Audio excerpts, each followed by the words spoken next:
Steel plant గురించి ఒక్క విషయం కూడా మాట్లాడలేదు. ఆ విషయం గురించి కొండంత ఆశ పెట్టుకొని మేము వచ్చాం. కాంగ్రెస్ ప్రభుత్వానికి మాత్రం మోదీ అనేవాడు ఒక యముడిలా కనిపిస్తాడు, కానీ ప్రజలకు మాత్రం ఒక రాముడిలా కనిపిస్తాడు. ఇంకా హిందువులు ఎవరు మేలుకోలేదు సరిగ్గా, ఇంకా మత్తు వదలలేదండి. हमारा आंध्र प्रदेश संभावनाओं का और अवसरों का, पॉसिबिलिटीज और अपॉर्चुनिटीज का राज्य है. जब आंध्र की ये पॉसिबिलिटी साकार होगी तो आंध्र भी विकसित बनेगा और तभी भारत भी विकसित राष्ट्र बनेगा. ప్రతి ఒక్కరు కూడా మోడీ గురించి బీజేపీ అంటే ఒక జాతీయ పార్టీ, బీజేపీ అంటే ఏదో ఒక హిందుత్వానికి పనిచేస్తుంది అని చెప్పి చాలామంది దగ్గర ఒక భావన ఉంది. ఆ భావన మాత్రం ప్రతి ఒక్కరు మనసులో నుంచి తీసేసి మోదీ అంటే కేవలం హిందుత్వమే కాకుండా యావత్ భారతదేశానికి మోదీ అంటే ఒక దిక్సూచి. మోదీ అనే లాంటి వాడు ఇంకా మరొకడు పుట్టడు, మరొకడు రాడు. కాబట్టి ప్రతి ఒక్కరు కూడా ఇంకో 20 సంవత్సరాలైనా 30 సంవత్సరాలైనా ఎంతవరకు వీలైతే అంతవరకు మనం ఖచ్చితంగా బీజేపీ ప్రభుత్వానికి మద్దతు తెలపాలి ఖచ్చితంగా. ఎందుకంటే కాంగ్రెస్ ప్రభుత్వం 70 సంవత్సరాలు మనల్ని చీల్చి ఆ పుస్తకాల్లో మనల్ని వేధించి హిందుత్వాన్ని ఇంకా దరిద్రంగా ఒక కృంగలో తొక్కి కాంగ్రెస్ ప్రభుత్వానికి మాత్రం మోదీ అనేవాడు ఒక యముడిలా కనిపిస్తాడు, కానీ ప్రజలకు మాత్రం ఒక రాముడిలా కనిపిస్తాడు. ఎందుకంటే మోడీ అనేవాడు ఒక కారణ జన్ముడు. మోడీ లాంటి వాడు ఇది నిజంగా చెప్తున్నా మరొకడు పుట్టడు. ప్రతి ఒక్క యువత తెలుసుకోవాలి. మోడీ అంటే లేదా బీజేపీ అంటే హిందుత్వ పార్టీ మాత్రం కాదు. ప్రతి ఒక్కడు ఆలోచించండి. మోడీ మొన్న క్రిస్మస్ అయింది, క్రిస్మస్ వేడుకల్లో పాల్గొన్నాడు. లేదంటే రంజాన్ అయింది, రంజాన్ వేడుకల్లో కూడా పాల్గొంటున్నాడు. కాబట్టి ప్రతి ఒక్కరు ఆలోచించండి. అలాగే మన రాష్ట్ర ప్రభుత్వం విషయానికి వస్తే, రాష్ట్ర ప్రభుత్వంలో జనసేన పవన్ కళ్యాణ్ గారి నాయకత్వం నిజంగా చాలా చక్కగా ఉంది. ఎందుకంటే పవన్ కళ్యాణ్ గారు ఒక కులానికి కానీ ఒక మతానికి కానీ ఎప్పుడు మాట్లాడలేదు. ఆయన మొన్న మాట్లాడాడు హిందుత్వం గురించి. అది కేవలం ఏంటంటే హిందువులు మట్టి బుర్రలు అయిపోయి ప్రతి ఒక్కరు సెక్యులర్ అయిపోయి ఉన్నాడు. ప్రతి ఒక్కడు కూడా సెక్యులర్ అనే భావనతో నీ దేవుణ్ణి నువ్వు కించపరిచినా కానీ నువ్వు మాట్లాడలేదు. అదే నీ తల్లిని నువ్వు కించపరిస్తే నువ్వు మాట్లాడవా, అలాగే వదిలేస్తావా? అదే భావనతో పవన్ కళ్యాణ్ గారు మొన్న మాట్లాడారు. ఆ విషయం ప్రతి ఒక్కడు కూడా వైసీపీ నాయకులు ఎవడైనా కానీ, ప్రతి వైసీపీ నాయకుడు 5 సంవత్సరాల్లో దోచి రాష్ట్రాన్ని, ఆ తిరుపతిని దారుణంగా చండాలం చేశారు.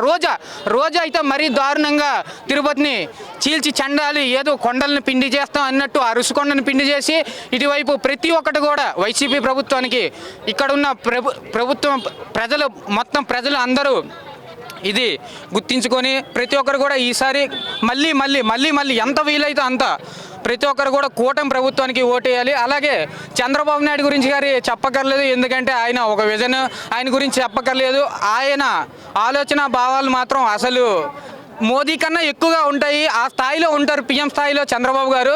కానీ చంద్రబాబు నాయుడు మన రాష్ట్రానికి కావాలి. ఎందుకంటే దేశానికి ఆల్రెడీ మోడీ ఉన్నాడు, మరో మోడీ రాలేడు. కాబట్టి చంద్రబాబు నాయుడు గారు మన రాష్ట్రానికి చాలా చక్కగా ఈ 5 సంవత్సరాలు పరిపాలన చేస్తే నెక్స్ట్ 5 ఇయర్స్లో మన యువనేత నారా లోకేష్ కానీ లేకపోతే పవన్ కళ్యాణ్ గారు మాత్రం ఖచ్చితంగా నెక్స్ట్ 5 ఇయర్స్లో సీఎం అయ్యే ఛాన్సెస్ ఖచ్చితంగా ఉన్నాయి.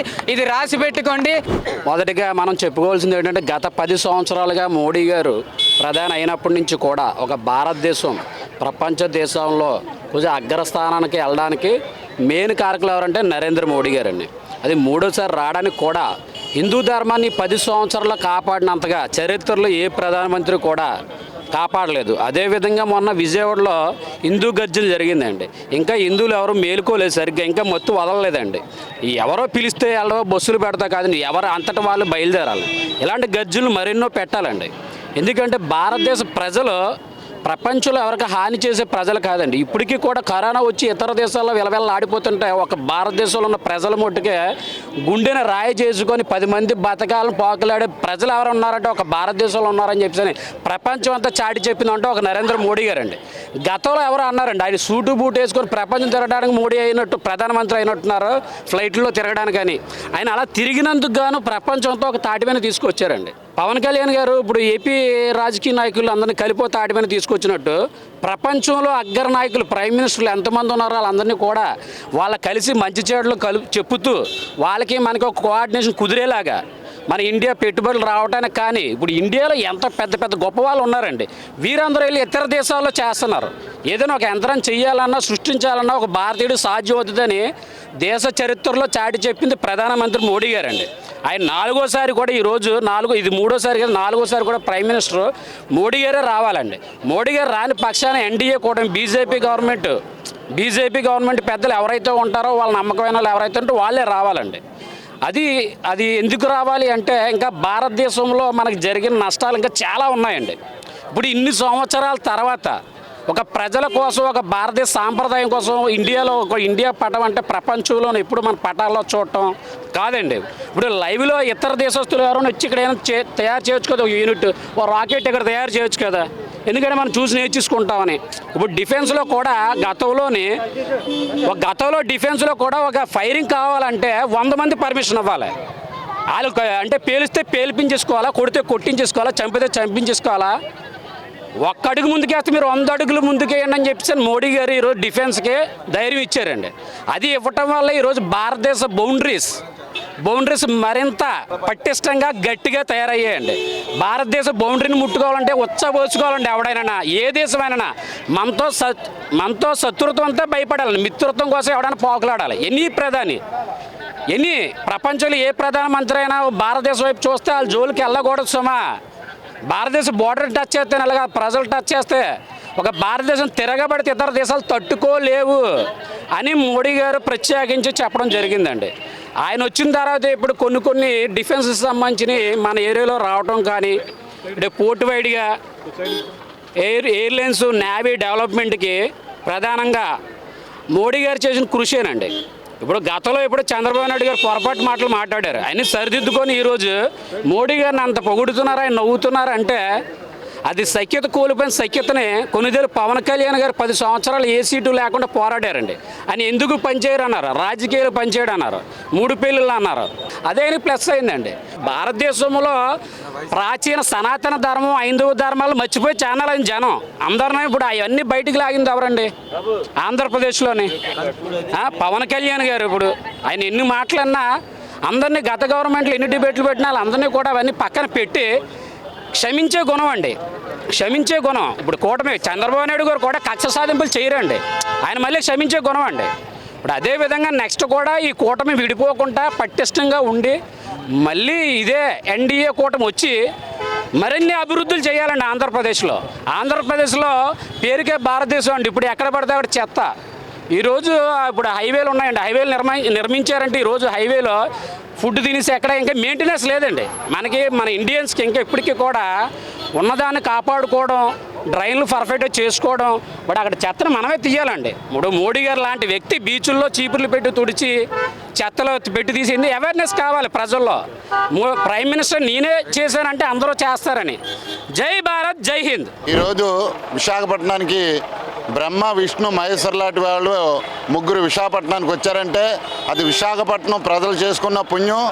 అందుకే ఈరోజు ప్రధానమంత్రి గారు వచ్చారంటే ఇక్కడ ఎంతో డెవలప్మెంట్ అవ్వడానికి అవకాశాలు ఎక్కువ ఉన్నాయి. నారా చంద్రబాబు నాయుడు కానీ, పవన్ కళ్యాణ్ కానీ దూరదృష్టితో ఆలోచించే మనుషులు.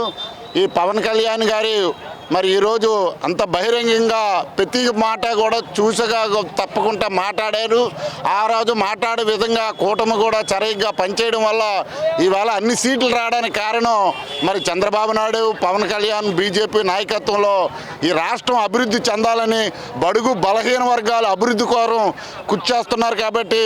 అలాగే విశ్వకర్మ యోజన పథకం పెట్టి 18 కులాలని ఈవేళ గుర్తించారంటే ఒక్క నరేంద్ర మోడీ గారే గుర్తించారు.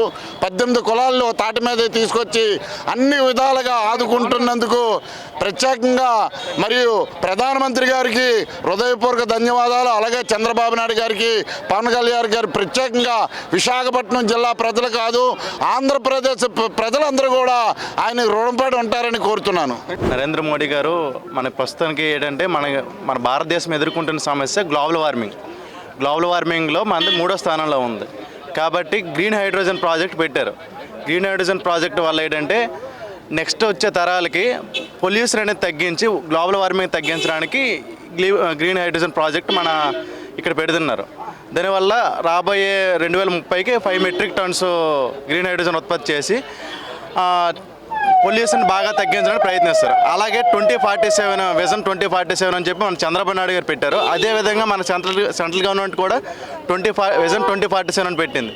దీనివల్ల ఏంటంటే 2047కి ఇప్పుడు ఎలా అయితే 2020 అని చెప్పి హైదరాబాద్ 2020 అని ఎలా చెప్పారో నెక్స్ట్ 2047 కూడా అంతే డెవలప్మెంట్ అనేది ఉండాలని చెప్పి మన నరేంద్ర మోడీ గారు అదేవిధంగా చంద్రబాబు నాయుడు గారు పెట్టారు. దానికి ఏంటంటే మనల్ని ఇప్పటికి ఎన్నో చిరకాల స్వప్నంగా ఉన్న మన రైల్వే జోను ఇప్పుడు దక్షిణ కోస్తా రైల్వే జోన్గా రావడం అనేది చాలా అదృష్టం మనకి. ఎందుకంటే ఇంచుమించుగా 10 సంవత్సరాల నుంచి అదే విషయాన్ని మనం సెంట్రల్ గవర్నమెంట్కి చెప్పుకున్నా పట్టించుకోలేదు. ఇప్పుడు ఎన్డీఏ ప్రభుత్వంలో మన తెలుగుదేశం చాలా కీలకంగా ఉన్న పరిస్థితుల్లో ఆ ప్రాజెక్ట్ రావడం అనేది చాలా గర్వకారణం. దానికి ఏంటంటే మన ఉత్తరాంధ్ర ఎంపీ అయిన మన సిక్కోల సింహం రామ్మోహన్ రెడ్డి గారు ఎంతో కృషి చేశారు. ఆయన అప్పుడు పార్లమెంట్లో ఎన్నోసార్లు ప్రస్తావించినా దాన్ని సపోర్ట్ చేయలేదు ఎవరు కూడా, కానీ ఇప్పుడు కీలకంగా ఉండడం వల్ల సపోర్ట్ చేశారు. అలాగే నక్కపల్లిలో బల్క్ డ్రగ్ పార్క్ కూడా పెట్టడం చాలా గర్వకారణం. అలాగే చాలా రైల్వే లైన్స్ కూడా డెవలప్ చేస్తున్నారు. దీనికి నరేంద్ర మోడీ గారికి, అలాగే మన రాష్ట్ర సీఎం గారు ముఖ్యమంత్రి చంద్రబాబు నాయుడు గారికి, డిప్యూటీ సీఎం పవన్ కళ్యాణ్ గారికి, మా ఉత్తరాంధ్ర సిక్కోల సింహమైన రామ్మోహన్ నాయుడు గారికి చాలా కృతజ్ఞతలు తెలుపుకుంటున్నాం. నేను ఒక ప్రైవేట్ ఎంప్లాయీని. గత 15 సంవత్సరాల నుంచి నేను వేరే స్టేట్కి వర్క్ చేస్తున్నాను. ఈ ప్రభుత్వం వచ్చిన తర్వాత ప్రభుత్వం వచ్చిన తర్వాత నాకేమనిపిస్తుందంటే మన ఒక యువతకి ఒక ఆకాంక్ష ఉంటుంది, మన స్టేట్కి మనం వర్క్ చేసి ఆ ట్యాక్స్ ఏదో మన స్టేట్కి సంపాదిస్తే అదొక యాడ్గా అవుతుంది, ఒక ప్లస్ పాయింట్ అవుతుంది, అది ఒక అసెట్ లాగా మిగులుతుంది. అది ఆ కళ ఇప్పుడు నెరవేరబోతుంది. ఈ 2,10,000 కోట్ల ఏవైతే పెట్టుబడి పెడుతున్నారో ఎన్టీపీసీ, ఇది ఇంత పెద్ద గ్రీన్ హైడ్రోజన్ ప్రాజెక్టు, ఇది చాలా పెద్ద ప్రాజెక్టు. దీంతో వైజాగ్కి ఒక గ్లోబల్ వ్యూ వస్తుంది. దాంతో మన ఐటీ ఇండస్ట్రీకి మనకు ఒక బూమ్ వస్తుంది అని కోరుకుంటూ నేను ప్రధానమంత్రితో పాటు మన సీఎం చంద్రబాబు నాయుడు, అలాగే పవన్ కళ్యాణ్, మిగతా మినిస్టర్స్ అందరూ, తర్వాత ఈ అడ్మినిస్ట్రేషన్ ఇంత మంచి మీటింగ్ అరేంజ్ చేసినందుకు అసలు ఎటువంటి ప్రాబ్లం లేకుండా జనాలకి ఫ్రీ ఫ్లోగా దాదాపు 3 లక్షల మంది ఇక్కడ ఉన్నారు. ఎవరికి ఏ ప్రాబ్లం రాకుండా నీట్గా ఒక మీటింగ్ అరేంజ్ చేసినందుకు థ్యాంక్ యూ చెప్తున్నాను. పోలీసు వాళ్ళకి అందరికీ థ్యాంక్స్. మనం కృతజ్ఞత చెప్పాలి. ఎందుకంటే కరెక్ట్ టైంలో ఎన్ఏడి ప్రభుత్వానికి మనం నేషనల్ ఎన్ఏడి ప్రభుత్వానికి కరెక్ట్గా ఎంపీలు ఇవ్వడం వల్ల ప్రధానమంత్రి గారు ఎప్పుడు ఇవ్వలేనండి వరాలు ఇచ్చారు. ఎప్పటి నుంచో రాష్ట్రం విడదీరిపోయింది, అప్పటి నుంచి ఇప్పటి వరకు ఎటువంటి వరాలు లేవి. ఈరోజు ఇన్ని ప్రాజెక్టులు రావడానికి కారణం మన ఆంధ్రప్రదేశ్లోని ప్రజలకి మనం ఎంతో రుణపడి ఉన్నాం. కరెక్ట్ టైంలో ఓటింగ్ శాతం ఇటు సైడ్ జనసేన కానీ, అటు సైడ్ తెలుగుదేశం కానీ, ఇటు సైడ్ బీజేపీ కానీ కరెక్ట్ టైంలో ఓటింగ్ శాతం ఇవ్వడం వల్ల ఈరోజు విశాఖపట్నం ప్రపంచ స్థాయిలో నెంబర్ 1గా కీలకంగా ఉండడానికి దోహదం పడింది. ఈ Visakhapatnam steel plant, ship yard, అనేక ప్రభుత్వ రంగ సంస్థలు మూతలు పడుతున్నాయి. దానివల్ల మనకి ఎన్ని పారిశ్రామిక వాడలు వచ్చినా అశ్వాపురం, అనకాపల్లి, అగనంపూడి, గంభీరం ఎన్ని పరిశ్రమలు వచ్చినా సరే ఏ విధమైన ఉపయోగం లేదు. ఎందుకంటే ఇక్కడ మెగా ప్రాజెక్ట్స్ వస్తేనే దానికి అనుబంధ సంస్థలు, ఇంతకుముందు BHP ఉండేది, దానికి అనుగుణంగా ఆటోనగర్ అభివృద్ధి చెందింది. స్టీల్ ప్లాంట్ ఉండేది, దానికి అనుబంధంగా అన్ని ప్రైవేట్ ఇండస్ట్రీస్ అభివృద్ధి చెందాయి. ఇప్పుడు ఏంటంటే వాటిని ఉన్న గవర్నమెంట్ సెక్టార్స్ రివైవ్ చేస్తూ ఏదైతే హైడ్రోజన్ ప్రాజెక్ట్ కానీ, బల్క్ ప్రాజెక్ట్ కానీ వస్తున్నాయో దానికి యాన్సిలరీ వాటా కింద, అంటే లోకల్ జనరల్గా ఏం చేస్తున్నా అంటే ఇక్కడ లోకల్ ఇండస్ట్రీస్ తలగా మ్యాక్సిమం షేర్ కలకట్టా కావచ్చు, అదర్ నార్థన్ స్టేట్స్ వాళ్ళు బిజినెస్ పట్టుకెళ్ళిపోతున్నారు. సో ఇక్కడ ఇండస్ట్రీస్ వస్తున్నాయంటే ఇది మా ఆంధ్రులకు, లోకల్ పీపుల్కి మేజర్ బెనిఫిట్ ఉండాలి. ఇటువైపు విద్యావేత్తలకు, అంటే యువతకు కావచ్చు, వ్యాపారస్తులకు కావచ్చు, పారిశ్రామికవేత్తలు కావచ్చు. ఇక్కడ 22% లోకల్ కోటా అనేది గవర్నమెంట్ ఇండస్ట్రియల్ పాలసీలు ఉంది. But is not at all implement చేయడానికి అవకాశం లేదు. ఇప్పటికైనా సరే ప్రభుత్వం సరైన రీతిలో స్పందించి ఇక్కడ ఉన్న ఇండస్ట్రీస్ని రివైవ్ చేస్తూ కొత్త ప్రాజెక్ట్స్ని వాళ్ళు త్వరితగతిన కంప్లీట్ చేస్తే లోకల్ పీపుల్కి దానికి బెనిఫిట్ వస్తుందని ఆశిస్తున్నాం. అత్యంత అద్భుతంగా ఆంధ్రదేశానికి ఇచ్చినటువంటి వరాలు ప్రజలను ఊళ్ళో రేస్తున్నాయి. అదేవిధంగా చంద్రబాబు నాయుడు గారు కానీ పవన్ కళ్యాణ్ గారు కానీ చాలా అద్భుతంగా మోడీ గారిని ప్రశంసించడం, అదేవిధంగా వారి దగ్గర నుంచి కావాల్సిన ప్రాజెక్టులని తీసుకోవడం అనేది చాలా గొప్ప విషయం. ఇది ఆంధ్ర రాష్ట్రానికి శుభపరిణామం. గ్రీన్ హైడ్రోజన్లో మనకు ప్రాజెక్టులు రావడం అనేది మన రాష్ట్రానికి స్వర్ణదాయకంగా మారుతుంది. విజన్ 2047 కంటే ముందే 2030కే రాష్ట్రం అభివృద్ధి పదంలో రావడానికి అవకాశాలు ఎక్కువ కనపడుతున్నాయి. ఇది మోడీ గారు రాష్ట్రానికి ఇచ్చింది కాదు, దేశానికి చేసే సేవలో మొట్టమొదటిగా ఆంధ్రప్రదేశ్ని ఎన్నుకోవటం, ఆంధ్ర రాష్ట్రంలో ఆల్ఫాబెట్స్లో నెంబర్ 1గా ఉండటం అనేది చాలా గొప్ప విషయంగా భావిస్తున్నాం. దీన్ని పరిపూర్ణంగా ఆంధ్ర రాష్ట్రంలో కాదు, భారత జాతి ప్రపంచం 730 కోట్ల మందిలో ఉన్నటువంటి 142 కోట్ల మంది జనాభా స్వీకరించాల్సిన మొట్టమొదటి అభివృద్ధి ఫలంగా తీసుకుంటూ ఇలాంటి కార్యక్రమాలు మరిన్ని ముందుకెళ్లాలని కోరుకుంటున్నాం. రాష్ట్రాన్ని ముందుకు ఎలా నడపాలనేది మనకు ముందుగా సపోర్ట్ తీసుకొని చంద్రబాబు నాయుడు గారు ప్రధాని మోడీని సపోర్ట్ తీసుకొని మన ఆంధ్రప్రదేశ్ని ముందుగా నడపడానికి చాలా ప్రయత్నాలు చేస్తున్నారు. అందులో ఇది ఒక భాగం. ఎన్న కోట్ల ఇన్వెస్ట్మెంట్ తెచ్చారంటే మాటలతో ఇదేం కాదు. ప్రభుత్వాన్ని ఇదే ముందుకు తీసుకెళ్తూ ఈ హామీలు ఇవి చెత్త చెదరం లేకుండా మంచి పరిపాలనకై ముందుకు తీసుకెళ్ళడానికి ముందుగా సపోర్ట్గా ప్రజలు సపోర్ట్గా ఉంటున్నారు. ఏదైతే మాటని గుర్తించుకొని ప్రజల కోసం మేము ఈ హామీ ఇచ్చాం, ఇది చేస్తామని ముందుకి ఏ విధంగా అడిగేశారో ఆ విధంగా పరిపాలన అనేది నడిపిస్తూ ఉన్నారు. తర్వాత ఏంటంటే యువతలో ఎక్కడైతే ముందున్న ప్రభుత్వం నుంచి ఇప్పుడు వచ్చిన ప్రభుత్వానికి ఎంత డిఫరెన్స్ ఉన్నది ఈక్వల్గా మనం చూసాం. ఈ 6-7 నెలల్లోనే మనం క్లారిటీగా చూసాము ఎంత మార్పు వచ్చిందనేది. ఇలాగే గవర్నమెంట్ని మనం సపోర్ట్ చేస్తూ ముందు కూడా మనంటూ గౌరవాన్ని ఇస్తే ప్రభుత్వానికి మనకి వచ్చే నిధులు కూడా తెప్పించే అవకాశం ఉంది. కింద నుంచి పై వరకు అంటే రైతు నుంచి రారాజు వరకు అంటే ఎంప్లాయ్మెంట్ కానీ ఇన్వెస్ట్మెంట్లు కానీ విద్యారంగం కానీ ఏ విధంగా కూడా ముందుకు నడిపే బాటలో ప్రభుత్వం నడిచే ఆలోచనలో ఉంది. అలా సఫర్ అవుతున్నాం మేము అందరమీని. కానీ స్టీల్ ప్లాంట్ గురించి ఒక్క విషయం కూడా మాట్లాడలేదు. ఆ విషయం గురించి కొండంత ఆశ పెట్టుకొని మేము వచ్చాం. రాష్ట్ర ప్రభుత్వం ఏం అవదంటున్నారు కదా, అవదంటున్నారు అంటే మరి వాళ్ళ చేతిలోనే కదా ఉంది ఇదంతా. మేము ఎన్ని బాధలు పడుతున్నాం. ఇప్పుడు 5-6 నెలలు శాలరీలు లేవు, ఏమీ లేవు. అంత గురించి ఇంత దూరం వచ్చాం ఇన్ని బాధలు పడి, కానీ ఒక్కరు కూడా ఒక మాట ఆడలేదు. మరి ఎందుకంటే గెలిపించి ఈరోజు విశాఖపట్నం సూపర్ సక్సెస్ అయిందండి మీటింగు. నరేంద్ర మోడీ గారు కానీ చంద్రబాబు నాయుడు గారు కానీ పవన్ కళ్యాణ్ ఈ 3 కూటమి నుండి మరి ఆయన చేసిన అభివృద్ధి కార్యక్రమాలన్నీ అందరికీ తెలుసు. ప్రజలు ఈరోజు ఎక్కడ చూసినా దేశ విదేశాల్లో ఆయనకి నిరాదలు పలుకుతున్నారు. అటువంటి నరేంద్ర మోడీకి అసలు మళ్ళీ జన్మంటూ ఉండకూడదు, అలా ఉండిపోవాలి. మనకి ఎంత అభివృద్ధి కార్యక్రమాలు చేశారన్నది ప్రజలందరికీ తెలుసు. మరి ఈరోజు విశాఖపట్నం వచ్చారంటే ఓహో నిరాజనాలు పలికి ఆయనకి ఎంత అభినందనలు తెలియచేశారు ప్రజలు. తర్వాత చంద్రబాబు నాయుడు గారు చేసిన ఈరోజు ఈ మీటింగ్ అభివృద్ధికి కూడా ఆయన కూడా ధన్యవాదాలు. మరి పవన్ కళ్యాణ్ గారికి కూడా ధన్యవాదాలు. ఆంధ్రప్రదేశ్కి మోడీ గారు ఇచ్చిన వరాలు ఎప్పటి నుంచో చిరకాల వాంచినటువంటి మన రైల్వే జోన్తో పాటు 1,85,000 కోట్లతో హైడ్రోజన్ ప్రాజెక్టు, మోడీ గారు అంటే అభివృద్ధి, మోడీ గారితో పాటు కూడా చంద్రబాబు నాయుడు గారు పవన్ కళ్యాణ్ గారు కలిసిన కూటమితో స్వర్ణాంధ్రప్రదేశ్ ఎస్పెషల్లీ విశాఖపట్నం పరిపూర్ణంగా కొత్త డెవలప్మెంట్ దిశగా వెళ్తుంది.